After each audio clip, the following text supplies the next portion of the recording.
right, welcome back to Off the Clock. It is time to get away. Today we have two very special guests. That's right. Travel journalists and travel experts, Justin Walker, Kinga Phillips, they're highlighting the Marquesas.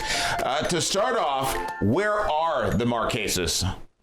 Well, the Marquesas are part of a group of islands, of volcanic islands in the Islands of Tahiti. There's over 118 islands in the Islands of Tahiti. A lot of people sometimes think of just Tahiti and Bora Bora, but no, there's a ton of islands. They're an 8-hour flight direct from LA to main island Tahiti. And then you hop on another flight about 3 hours. So it's a little remote to get to, but definitely worth it. Beautiful, beautiful, beautiful islands. If you could give the number one reason why people should travel there, because for us, we didn't even know exactly how to say it, hadn't heard of it really. Why should people travel there?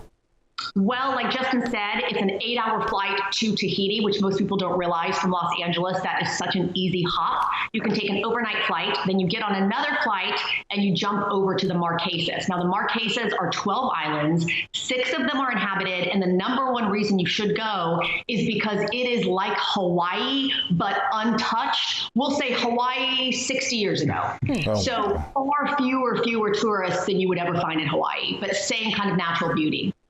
So, Kinga, this is interesting to me because my wife Lisa and I were hoping to go to Bora Bora, and that's what we think of. We think of Tahiti, Bora Bora. Now you're talking about all these islands, all these different things. Now I'm starting to think, okay, how long do I need to travel? And, is a couple of spots kind of good to get the entire feel, or is it almost like are we doing some island hopping here if you really want to take it all in? Well, the reality is, I think you should visit all 100. I would love to.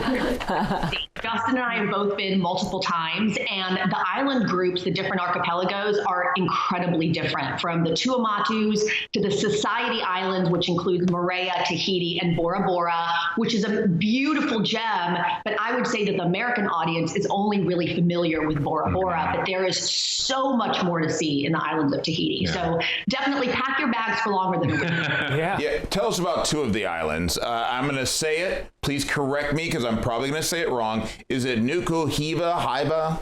Nuku, Hiva. So Nuku, Hiva is one of the islands we went to, and I don't know if any of you have watched the TV show Survivor. Season 4, Survivor Marquesas was actually shot here on this island. I'm a huge fan of that show. So it was amazing for me to get to go visit this island. It is stunning landscape, beautiful culture, beautiful valleys, beaches, small towns. Like Kinga said, the Marquesas, comparatively to a lot of the other islands of Tahiti in general, are more remote, more rustic. We were on an adventure, a horseback riding tour, specifically on this island, where we went high up into the mountains. We had beautiful views and landscape.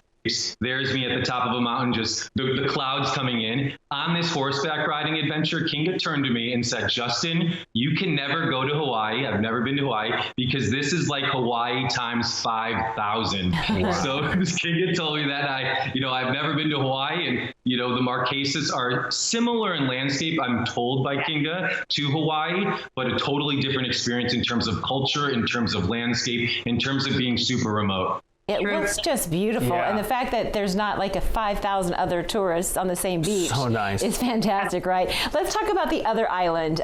Is it Hiva Oa? Oa, perfect. Yes. So Hiva Oa is slightly smaller than Nuku Hiva. Spectacularly beautiful. Justin is correct. I have been to Hawaii many, many, many times, and I have to say that the Marquesas blew me away because you get that same kind of spectacular beauty, but also no people. And now it's really been assumed by most historians that it is the Marquesans that inhabited Hawaii and brought all of their culture and tradition there. So you really are getting a slice of Hawaii, but kind of the original version. And that is a beautiful banyan tree, and that is part of the amazing history that is there in Hiva Oa. Those are the tikis. Their culture and their history is spectacular. The banyan was one of our favorites. They were telling us that they used to bury their chiefs and their warriors, put them in outriggers, put them in the banyan tree, and if the tree did not grow around them, they would release them to the ocean, and they would send the bodies into the ocean, which is their paradise. Wow, so much great history there. Yeah. It's interesting because when we think of Bora Bora for lodging, usually we think of the huts on the water and things like that. But you're talking about all these different destinations, and I imagine there's different lodging choices as well.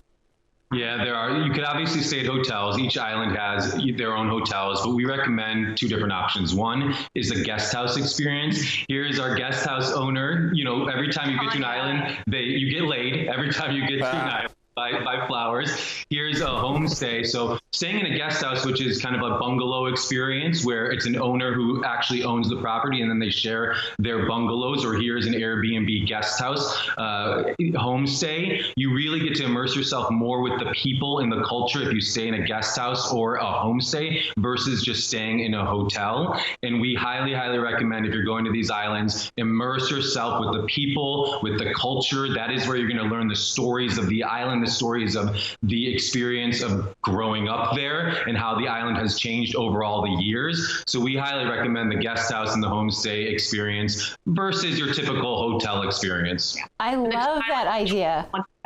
Yeah, each island did have one hotel. But, so let me ask you, so when you're there with the family, do you eat with them as a family? Do they cook for you, or how does that work? Yes. So like Justin said, there's really one hotel per island, and the hotels are very nice. But the bungalows and the guest houses are called pensions. And so you come into someone's home, they'll have bungalows, or it's more of an Airbnb setup, and then they cook for you and you eat with the family, which is wonderful because to me and to Justin, that's the most immersive experience that you could have. And then you also get to talk to the other tourists who are there, as small in number as they might be, and share experiences. So it's really nice. And the goat was delicious. Yeah. Wow. I bet. Doesn't it sound great? Yeah. Very interesting. So let me ask you this question.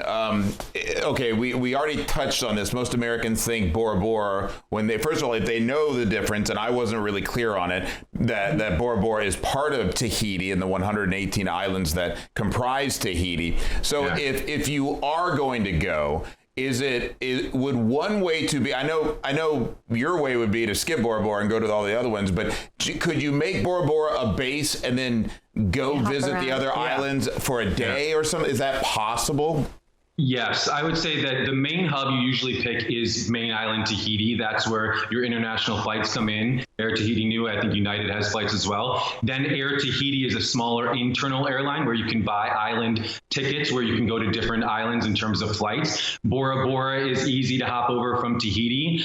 Kinga mentioned before, there's different groups of islands that you want to kind of hit up. So it's kind of smart to pick one of the groups that you want to go to and island hop within a group of the chains of islands. For example, the Marquesas is a group of islands that we chose to hop around through with our internal flights. But yes, definitely Bora Bora can be hit. It is the most popular, the most well-known, but there's 117 other islands. Wow. We love visiting it. How many have we been to? We've only probably been to maybe five.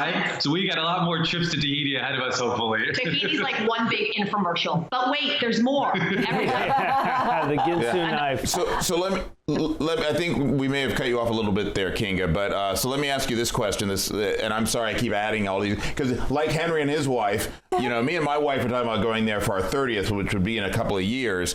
So I'm picking your brain. Okay, why is Bora Bora the most well-known? Is there something about it that makes it so popular? Is it the huts, not the huts, but the living on the water? Is that at other islands? Is it more the picturesque water that we're used to seeing? Yeah.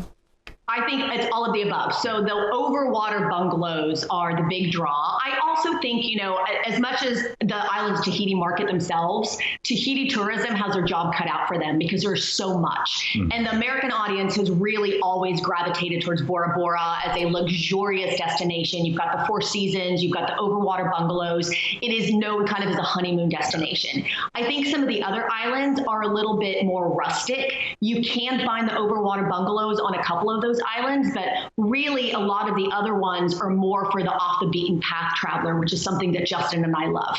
But for your 30th, Bora Bora all the way. All right. All right, I'm ready. You guys? Gosh, let's do it. We're ready. Sounds like we're all going. All right, you can follow Justin's travels by visiting his website, aroundtheworldwithjustin.com, or on Twitter, Instagram, and Facebook, ATW Justin. And you can also get more information about Kinga on her website, kingaphillips.com, or you can follow her on Instagram at Kinga Phillips. Before we let him go, did I feel like we may have cut you off. Did you guys have something else? No, I wanted to just say that Kinga and I were also in the Islands of Tahiti because Kinga is hosting her second Shark Week show. Yeah! Woo! going to be in the islands of Tahiti. She travels around to different remote islands, exploring the shark in Tahiti. So definitely watch out for Kinga on Shark Week. It's going to be an epic, amazing Shark Week show, and very proud of her for her hard work in that. Well, congratulations to you, Kinga. And if I'm not mistaken, you're breaking gender barriers with a lot of the stuff you're doing with Shark Week. Is that correct? You are correct. Last year, I got to be the first girl to host Shark Week in 33 years. So wow. I've gotten to layer on top of that this time. Well deserved. Fantastic. Well, Justin, just so you know, I think you should be the next host of Survivor. I love Jeff Probst. Right? I do. But he's getting older, and Jeff, don't be offended by that. We're of the same age, so but you would be the new young Jeff Probst. I think it'd be perfect. So it would be great to have both of you, and if that ever happens, don't forget about us.